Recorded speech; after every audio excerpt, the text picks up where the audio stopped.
안녕하세요. 오늘도 사연살롱을 찾아주셔서 감사합니다. 30대 중반의 여자입니다. 사연을 들어보면 인생사 세용지마라는 말이 헛된 말은 아닌 것 같더라고요. 마치 제 인생처럼 말이에요. 그리 길지 않은 인생을 살아왔지만 굴곡 있는 인생을 살아왔어요. 저는 부모님 얼굴도 모르고 자랐어요. 미혼모였던 엄마는 젖먹이었던 저를 외할머니 댁에 맡기고 떠났거든요. 제가 자라는 동안 엄마는 한 번도 찾아오지 않았어요. 초등학교 입학식도 외할머니 손을 잡고 가야 했죠. 엄마 아빠 손을 잡고 온 아이들을 보며 얼마나 부러웠는지 몰라요. 하지만 그렇다고 부러운 티를 낼 수는 없었어요. 그랬다가는 외할머니가 가슴 아파하실 게 뻔했으니까요.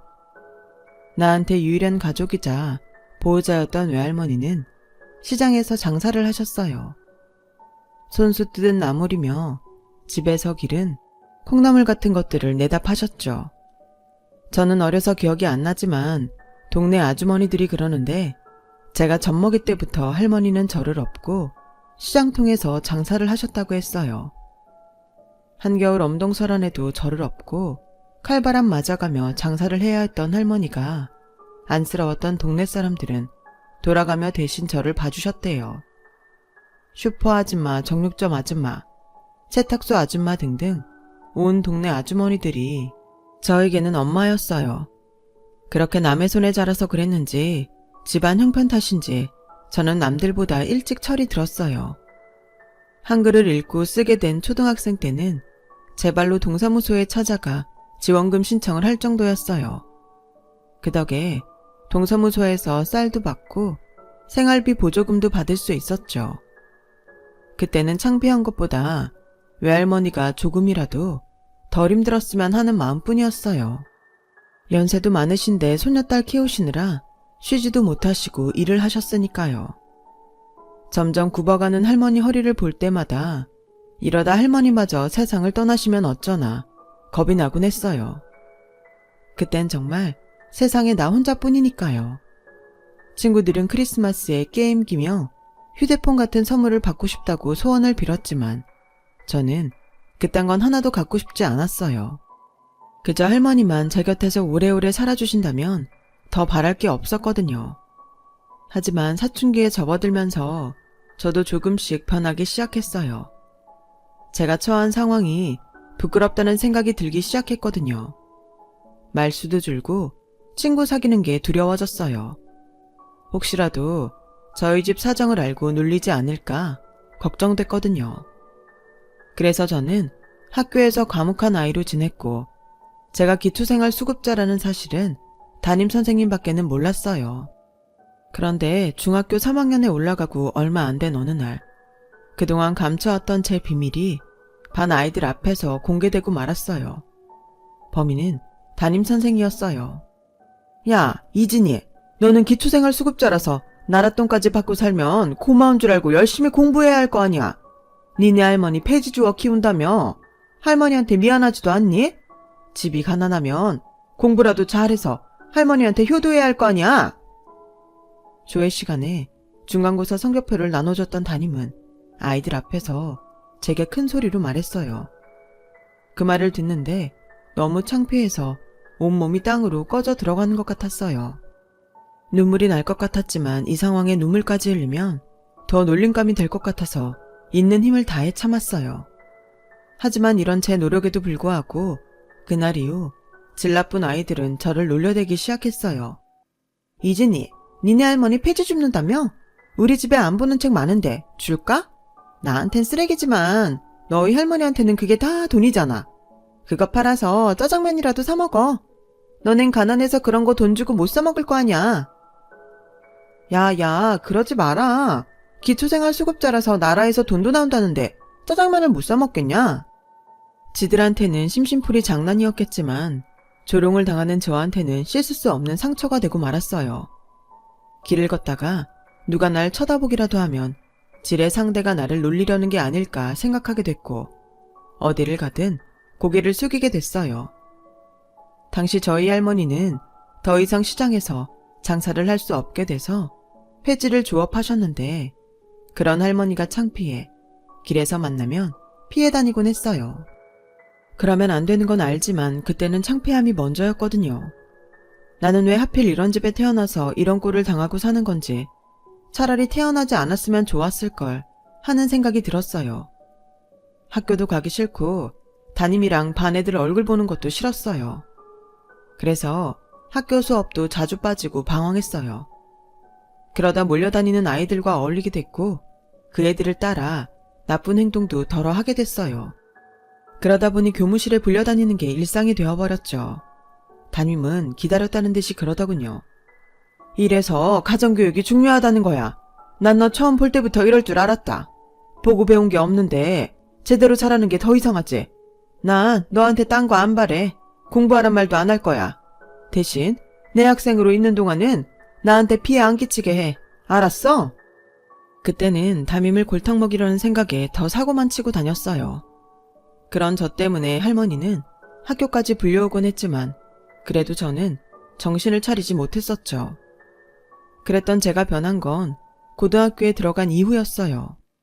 고1 때 담임선생님은 중3 때 담임과는 전혀 다른 분이었어요.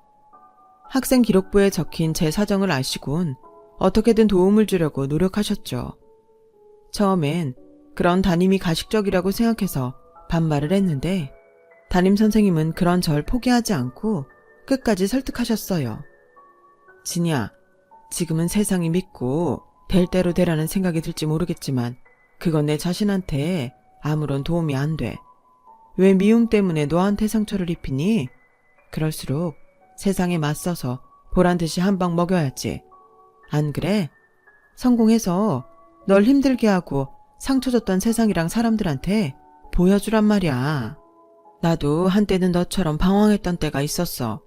집안 형편도 어려웠고 부모님은 툭하면 싸우시다 이혼까지 하셨거든.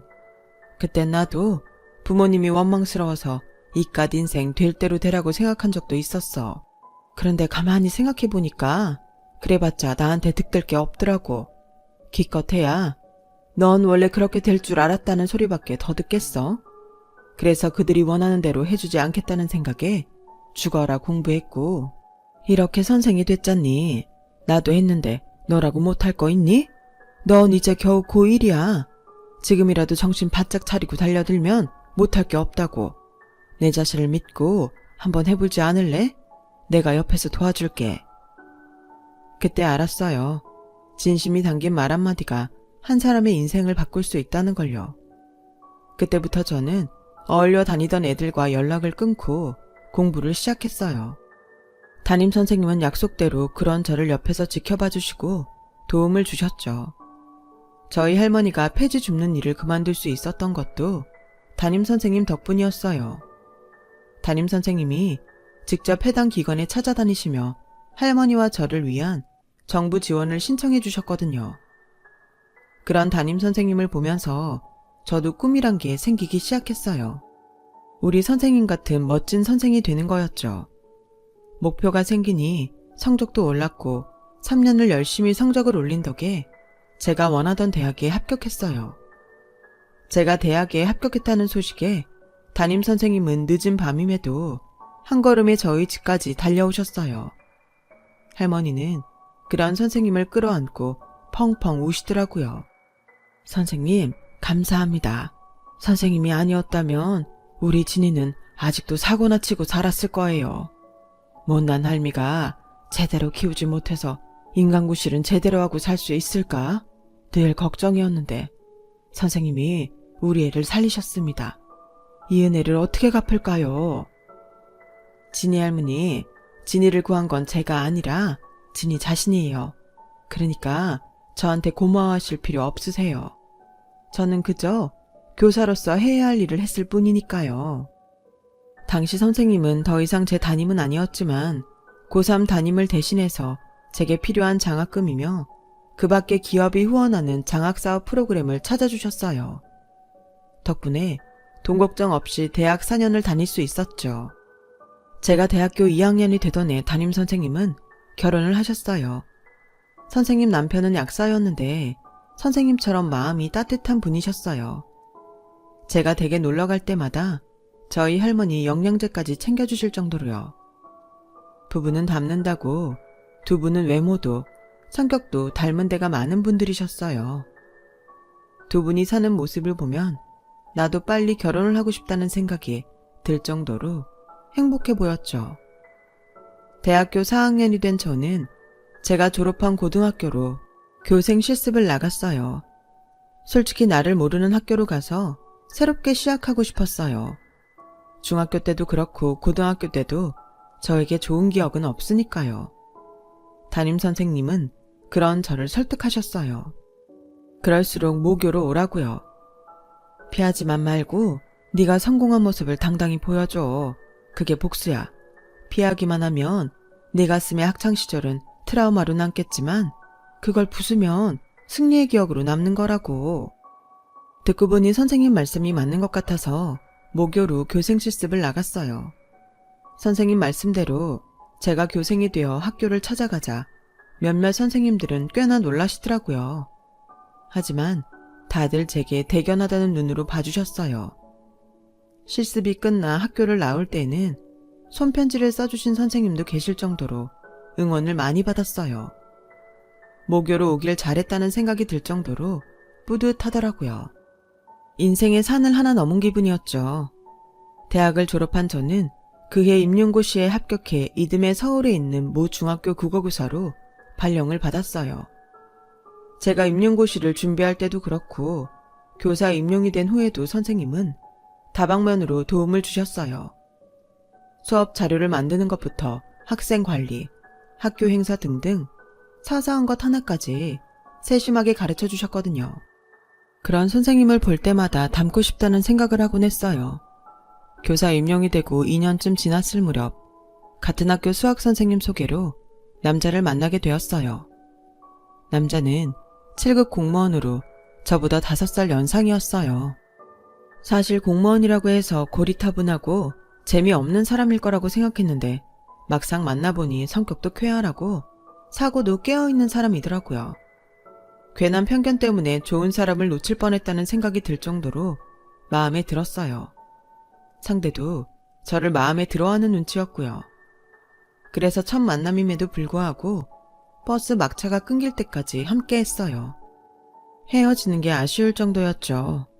이후에도 몇 번 더 만남을 갖다가 한 달쯤 지나서 정식으로 사귀게 됐고 1년쯤 지나서는 결혼을 한다면 상대가 이 남자면 좋겠다는 생각을 했어요. 그래서 예전 담임 선생님께 남자친구를 보여드렸어요. 제가 연애 경험이 많지 않아서 선생님을 통해 일종의 확신을 얻고 싶었거든요. 다행히 선생님과 선생님 남편분도 제 남자친구가 마음에 드셨는지 자주 집에 불러주셨어요. 선생님과 저는 비록 사제지간으로 시작된 관계지만 시간이 흐르면서 친한 언니 동생처럼 지내고 있었는데 남자친구한테는 그런 모습이 꽤나 신기했나 봐요. 어떻게 고1 때 담임이랑 아직까지 연락을 하고 사냐며 놀라더라고요. 한 번은 선생님 댁에서 저녁을 먹고 집에 가는 중에 이런 말을 하더라고요. 널 만나기 전까지 난 교사라는 직업을 안 좋아했어. 우리 엄마 때문에 그랬던 것 같아. 우리 엄마도 중학교 교사신데 솔직히 내가 보기에 좋은 선생은 아니거든. 어릴 때부터 엄마가 자기네 반 애들 흉보는 걸 들으며 자랐어. 사람들이 생각하는 교사의 모습과는 거리가 멀었지. 내 담임도 우리 엄마처럼 뒤에서는 저런 모습을 하고 있지 않을까 생각하니까 선생이란 직업 자체에 혐오감이 들더라. 그런데 너나 너희 담임 선생님을 보고는 내 편견이 사라졌어. 이런 교사들이 있어서 우리나라 교육 현장이 지탱되는구나 했지. 남자친구와 어머님이 교사라는 건 그때 처음 알았어요. 평소에 자기 집 얘기를 거의 안 하는 사람이었거든요. 반면에 저는 처음 사귀기로 할 때부터 제가 살아온 얘기를 다 꺼내 보였어요.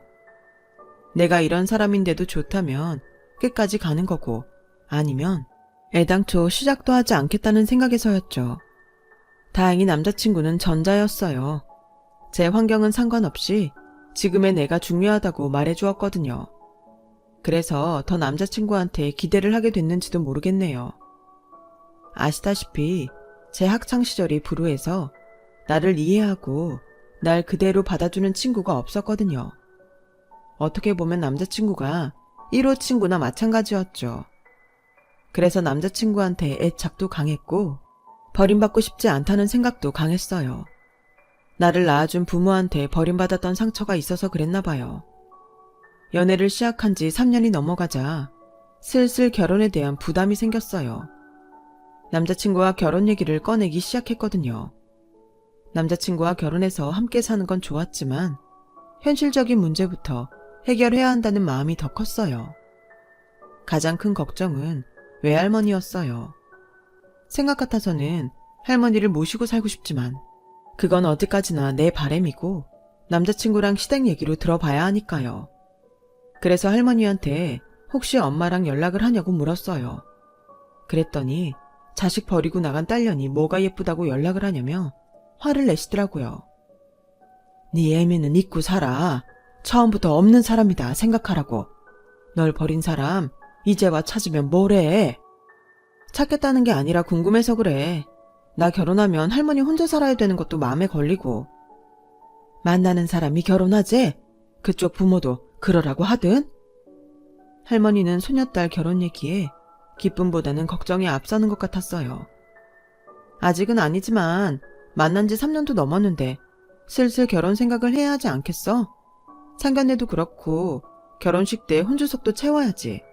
그리고 할머니 혼자 살 순 없잖아. 그 말에 할머니 눈동자가 흔들렸어요.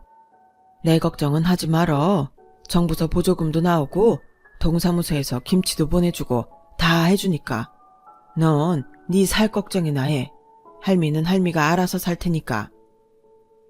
말씀은 그렇게 하셨지만 20년 넘게 함께 살아온 소녀딸이 떠난다는 생각만으로도 할머니는 흔들리는 것 같았어요. 그때는 할머니의 이런 반응 뒤에는 다른 이유가 있다는 걸 몰랐어요. 얼마 뒤 남자친구가 프로포즈를 했어요. 집에서도 결혼을 서두르는 분위기라 일찍 해치우자고 하더군요. 그래서 할머니 때문에 결혼은 천천히 했으면 한다고 했더니 그럼 일단 자기 부모님께 인사라도 드리자고 했어요. 사귄 지 3년이 넘도록 찾아뵌 적이 없어서 많이 궁금해하신다고요. 자기도 교사라니까 엄마가 특히 반가워하시더라. 학연 지연은 아니더라도 따지고 보면 같은 업종 종사자니까 점수는 후하게 주시지 않겠어? 그러니까 너무 걱정하지 마. 남자친구 말에 조금은 안심이 됐지만 그래도 불안감은 떨칠 수 없었어요. 2주 뒤 주말을 맞아 선물을 들고 남자친구와 예비시댁에 함께 찾아갔어요. 잘 보이고 싶은 마음에 옷도 신경 쓰고 화장도 연하게 했죠. 그런데 원수는 외나무 다리에서 만난다고 하필 그 사람이 거기에 있지 뭐예요. 오래전 제게 상처를 준 중3 담임이요. 처음엔 저를 못 알아보는 듯 하다가 제 이름과 굳어버린 제 표정을 보더니 그제야 저를 기억하더군요. 너? 땡땡 여중 나온 이진이 맞지? 세상에 데려올 여자가 없어서 하필 이런 걸 집에 들여? 중3 담임은 안으로 달려들어가더니 살충제를 들고 나와 제게 뿌리기 시작했어요. 그러자 남자친구가 자기 엄마 손에서 살충제를 뺏었어요. 엄마, 지금 뭐 하는 거예요? 그거 이리 안 내? 쟤네 할머니가 뭐 하는 사람인지 알아? 더러운 폐지 줍는 노인네야. 더러운 병균이 득실득실한 집구석에서 사는 바퀴벌레처럼 사는 애라고. 너 당장 내 집에서 나가. 더러운 몸뚱이 들고 당장 나가라고. 여전하시네요. 세월이 흘러도 어쩌면 하나도 안 달라지시고 그대로세요. 하긴 천성이 어디 그리 쉽게 변하나요. 한때는 그래도 당신을 용서해야겠다는 마음을 가졌던 때도 있어요. 그런데 오늘 보니 그럴 필요 없겠네요. 민준씨, 내가 전에 말했었지? 애들 앞에서 나를 기초생활 수급자라고 떠벌린 담임이 있었다고. 그게 바로 내 앞에 있는 이 사람이야. 폐지 주는 할머니랑 산다고 무시하고 거지 취급했던 그 사람 말이야. 자기가 왜 자기 엄마를 싫어해야 했는지 이제야 제대로 알겠네. 나라도 이런 엄마는 싫을 테니까. 내 몸엔 더러운 병균이 득실된다고요? 내가 보기엔 당신 머릿속엔 그보다 더러운 오물이 가득한 것 같네요. 세월이 흘러서 더 고약한 악취를 뿜어대는 걸 보니 말이에요. 민준씨, 그동안 고마웠어. 하지만 나 이 결혼 못하겠어. 그러자 중3 담임이 가소롭다는 듯 저를 보며 말했어요. 이게 어디서 꼴값을 떨어? 니깎게 뭔데 하고 말고를 정해. 그건 우리 쪽에서 정하는 거야. 네가 아니라 내가 정한다고. 아니요. 내 결혼이니까 내가 정해야죠. 그쪽에서 말하기 전에 내가 먼저 확실히 말해둘게요. 난 당신 같은 쓰레기 교사 며느리가 되고 싶지 않습니다. 그쪽이 아니라 내가 거절하는 겁니다. 제대로 아세요. 아셨어요? 그 말을 끝으로 뒤도 안 돌아보고 그 집을 나왔어요. 그날 밤 남자친구는 저희 집으로 찾아와 얘기 좀 하자고 울먹였지만 끝까지 대문을 열어주지 않았어요. 어차피 끝날 거라면 그 사람에게 미련을 남기고 싶지 않았거든요. 제가 확실히 하지 않으면 그 사람이 더 힘들어질 수도 있으니까요. 그게 남자친구에 대한 마지막 예의라고 생각했어요. 비록 남자친구 앞에선 매몰찬 모습을 보였지만 저도 사람인데 어떻게 멀쩡할 수가 있겠어요. 가만히 있어도 눈물이 쏟아지고 숨을 쉬어도 속이 답답하기만 했어요. 할머니는 저를 보시고는 모든 게 당신 탓이라며 가슴을 치셨어요. 아가, 미안하다. 내가 네 애미랑 널 떨어뜨려서 네가 고통을 받는구나. 할머니, 그게 무슨 소리예요? 네 애미가 너랑 같이 살겠다는 거 내가 내 딸년 고생 안 시키려고 재치자리로 보내버렸다. 몇 번이고 너 보겠다고 찾아온 걸 내가 기어이 돌려보냈다. 아가, 이 할미가 죄인이다. 내 새끼 살리자고 너한테 모진 짓을 한 이 할미를 원망해라. 할머니는 주먹으로 가슴을 팍팍 치시며 한참을 우셨어요. 순간이지만 할머니가 원망스럽기도 했지만 그 마음을 이해할 수 있었어요. 내가 부모라도 그랬을 것 같았거든요.